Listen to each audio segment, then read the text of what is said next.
کہ اصل میں یہ کلمہ کیا ہے اور اس کا ہمارے سے تقاضا کیا ہے، اس کا ہماری زندگی میں عملی طور پر کیا ہے، اس کا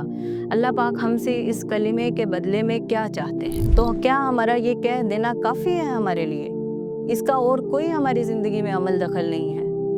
اس کے اوپر آج ہم تھوڑی بات کرتے ہیں۔ تو آج اگر اس ٹاپک کے اوپر بات کرنے لگوں تو میری تو شاید پوری زندگی ہی ختم ہو جائے کہ وہ ہماری یا اس کے آگے ہم ہاتھ پھیلائیں یا ہم اس سے دعا کروائیں۔ اب آپ اس میں لے لیں کہ آج کل کیا کیا چیزیں نہیں ہو رہی۔ رب اشرح لی صدری ویسر لی امری واحلل عقدۃ من لسانی یفقہوا قولی نحمدہ ونصلی علی رسولہ الکریم اما بعد فاعوذ باللہ من الشیطان الرجیم بسم اللہ الرحمن الرحیم رب اشرح لی صدری ویسر لی امری واحلل عقدۃ من لسانی یفقہوا قولی۔ آج جس ٹاپک کے اوپر ہم بات کرنے جا رہے ہیں وہ اسلام کا ایک بنیادی رکن ہے، جس کے بارے میں ہم سب مسلمانوں کو بہت اچھی طرح پتہ ہے کہ وہ کون سا کلمہ ہے۔ وہ کلمہ کون سا ہے؟ لا الہ الا اللہ۔ اگر ہم صرف اس کلمے کے پہلے جو پارٹ ہے، یہ 2 پارٹس کے اوپر ہے، جیسا کہ آپ جانتے ہیں، لا الہ الا اللہ محمد رسول اللہ۔ آج جو میں بات کروں گی وہ صرف اور صرف لا الہ الا اللہ، اس کے اوپر ہم بات کرتے ہیں کہ اصل میں یہ کلمہ کیا ہے اور اس کا ہمارے سے تقاضا کیا ہے، اس کا ہماری زندگی میں عملی طور پر کیا ہے، اس کا اللہ پاک ہم سے اس کلمے کے بدلے میں کیا چاہتے ہیں۔ تو یہ کوسچن ہم سب نے ایک دوسرے سے کرنا ہے، بلکہ سب سے پہلے تو آپ اپنے آپ سے یہ کوسچن کریں کہ ہم نے لا الہ الا اللہ کہہ دیا، اس کے بعد کیا ہے جی؟ ہم کلیئر ہو جاتے ہیں کہ ہم مسلمان ہو گئے ہیں، ہم دائرہ اسلام میں داخل ہو گئے ہیں۔ تو کیا صرف اور صرف یہ کہہ دینا ہی کافی ہے؟ اب یہ دیکھنا ہے کہ جو ہم نے اپنے زبان سے بول دیا ہے تو کیا ہمارا یہ کہہ دینا کافی ہے ہمارے لیے؟ اس کا اور کوئی ہماری زندگی میں عمل دخل نہیں ہے؟ اس کے اوپر آج ہم تھوڑی بات کرتے ہیں، لیکن میں یہ بات کروں گی کہ پہلے ہر بندہ خود بیٹھ کر، ہم مسلمانوں کا یہ فرض ہے کہ ہم بیٹھ کر اس کے بارے میں سوچیں کہ ہم نے لا الہ الا اللہ کہہ تو دیا ہے، لیکن اس کے تقاضے کیا ہیں ہمارے سے۔ تو آج اگر اس ٹاپک کے اوپر بات کرنے لگوں تو میری تو شاید پوری زندگی ہی ختم ہو جائے۔ اگر صرف اور صرف لا الہ الا اللہ جو ہے اس کا مطلب انسان سمجھنے لگ جائے نا، تو اس کی ایک زندگی بھی بہت کم ہے اس کے لیے۔ تو پھر میں نے اس کو مختصر طور پہ جو میں آپ کے سامنے اس کے 2 جو ہمارے سے بڑے تقاضے ہیں وہ میں آپ کے سامنے ڈسکس کر رہی ہوں کہ وہ کیا ہیں اصل میں، جس میں سے ہم سب سے پہلے اس چیز کو لیتے ہیں کہ یہ ہم سب کو پتہ ہے کہ لا الہ الا اللہ شروع کہاں سے ہو رہا ہے۔ آپ اس چیز کو دیکھیں کہ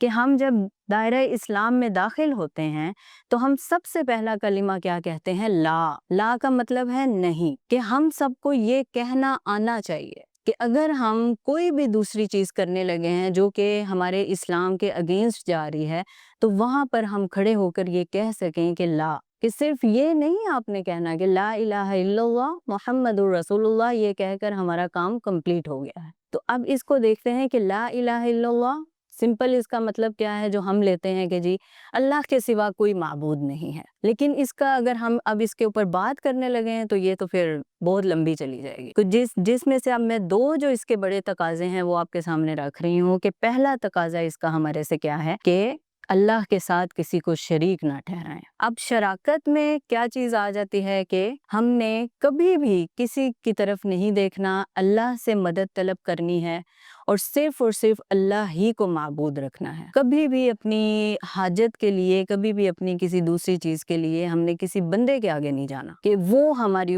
یا اس کے آگے ہم ہاتھ پھیلائیں یا ہم اس سے دعا کروائیں۔ اب آپ اس میں لے لیں کہ آج کل کیا کیا چیزیں نہیں ہو رہی کہ لوگ اپنی چھوٹی سی کوئی مشکل آ جاتی ہے تو اس کے لیے چلے جاتے ہیں، درباروں پہ چلے جاتے ہیں، جا کر ادھر سے دعائیں کروا رہے ہیں۔ تو بھئی خود آپ کیوں نہیں؟ اللہ جب ہمارے سے بالکل مطلب ڈائریکٹ اللہ نے ہمارا اپنے ساتھ ایک کنورسیشن رکھی ہوئی ہے تو ہم اللہ سے کیوں نہیں مانگتے؟ تو پھر آپ کا یہ لا الہ الا اللہ کہہ دینا یہ کدھر جاتا ہے کہ جب آپ نے کہہ دیا ہے کہ اللہ ہی صرف معبود ہے، کام بھی سارے اسی نے کرنے ہیں، تو پھر ہم کیوں دوسری طرف جاتے ہیں؟ تو اس کا جو پہلا یہ ہے کہ لا تشرک باللہ، قرآن میں اللہ پاک نے یہ بات کہہ دی ہے کہ ان الشرک لظلم عظیم، کہ شرک جو ہے اس سے بڑا تو کوئی ظلم ہو ہی نہیں سکتا۔ اور یہ ظلم آپ اللہ کے ساتھ نہیں کرتے، یہ ظلم آپ اپنی ذات کے ساتھ کر رہے ہیں، کیونکہ اس کی تو کوئی معافی ہی نہیں ہے۔